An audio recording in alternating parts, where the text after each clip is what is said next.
At first, when I got the news, I didn't know how to process it. So I broke down right there, kind of just crying. Like I said to him, this is going to be the toughest part of your life. Oh my God. Can I get warmed up first? The pressure that everybody puts on me about my dad being here, dad winning a national championship, getting drafted, I feel like it doesn't really apply to me because we're two totally different players. It's okay to have problems. Mental health back in my generation was something that was, pretty much taboo. You didn't talk about it. You were told just to suck it up.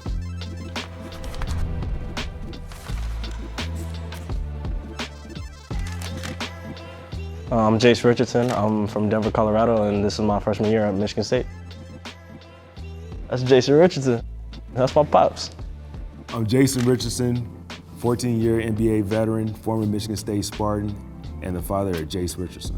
What's up, everybody? Out here at 10 in the morning, playing basketball with my son on my day off. What's up, man? I made it. You made it? Let me see you make another one, man. I think I fell in love with the game at 5 or 6. All right, man. I just feel like when I'm on the court, it's my safe space.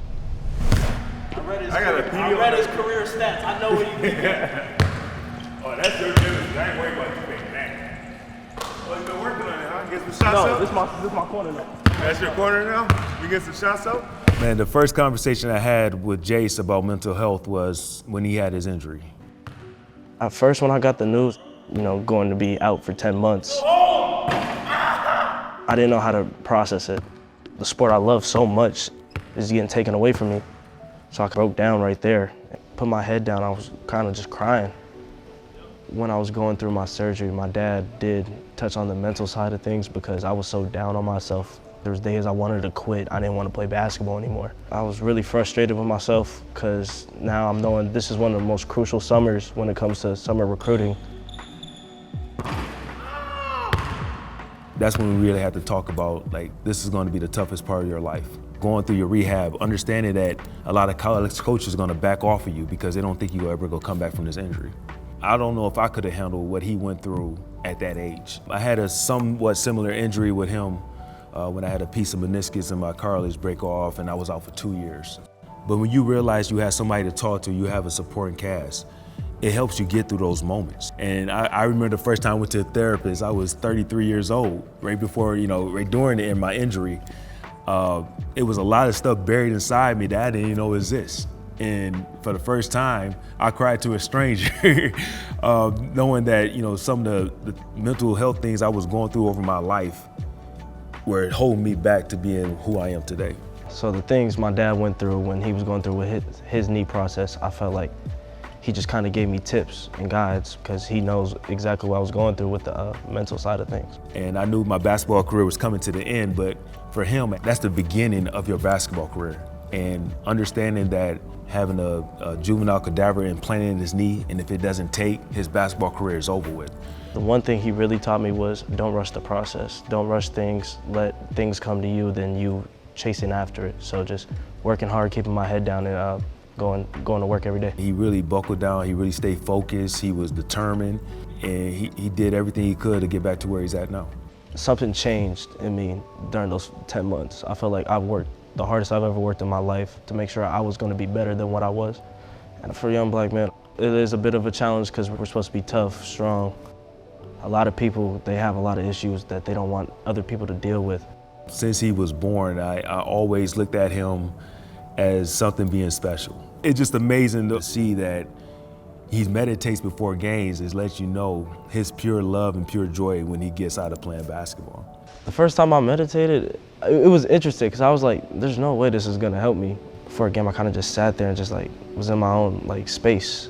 It just relaxed me. All my worries went out the window.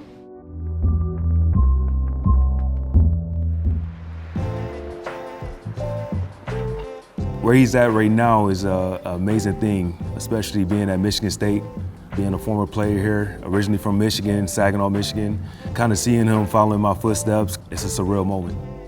Him coming here is his decision. There was a lot of rumors going around saying I was going to Alabama. So I called my dad. I'm like, yeah, I want to go to Michigan State. And we had a 30-minute conversation about it because I wanted to make sure that why he made this commitment here, it had nothing to do with me. He didn't care what school I went to. He didn't pressure me at all. This was 100% my decision. And he felt that same thing I felt when I committed here in 1999. In 99, I felt it was a brotherhood. I felt like this is a place to get me to the next level. I felt like I could win a national championship. And I thought Coach Izzo was going to get the best out of me. How you holding up? I think I've been good so far. I've been keeping to myself. Been at the crib. What was the hardest part of your first year? I just think it was just getting adjusted to like college life. You know, I don't know if Coach Izzo gave you the speech yet, but you got 3 things when you come to college. You got academics, you got basketball, and you got your social life.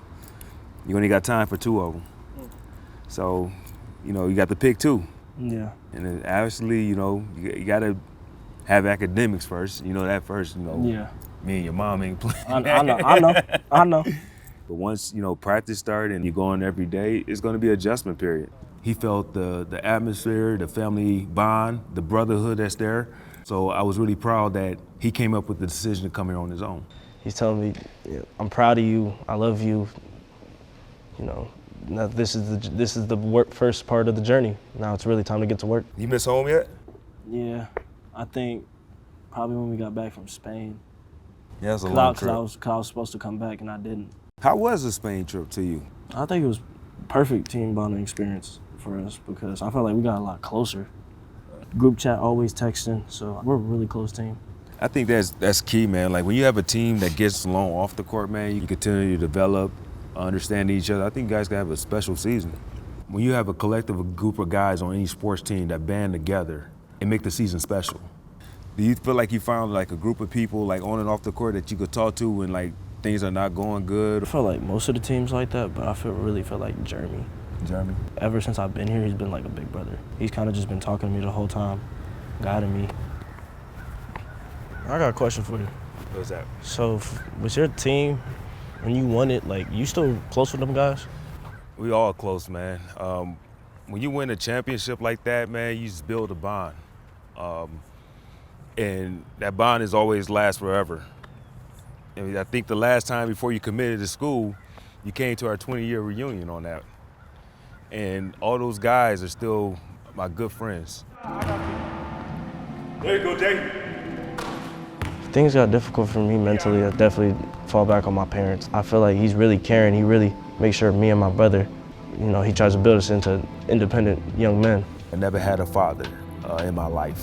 I had uncles that helped raise me, but to be a man inside the household and teaching another young man how to become a man, it's tough because I have no answers.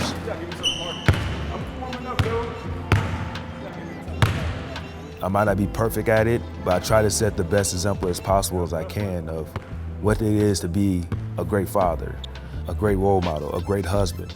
I feel like my dad just kind of gave me the blueprint in a way. He's gotten to where I want to be at. So I kind of just want to take any keys away from him and just learn. You've been playing basketball every day. That's the first time you ever beat me. I didn't In life. I ain't beat you in once? Yeah, you did. Okay.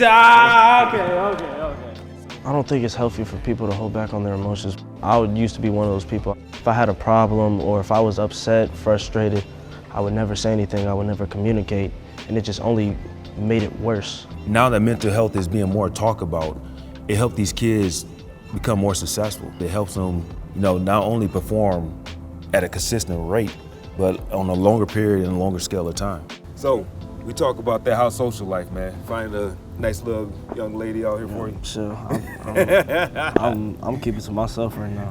Be yourself, Yeah. man. I'm just playing the game. That's it. Oh, you just playing the field, okay. Nah, I'm not playing no field. I'm playing video games.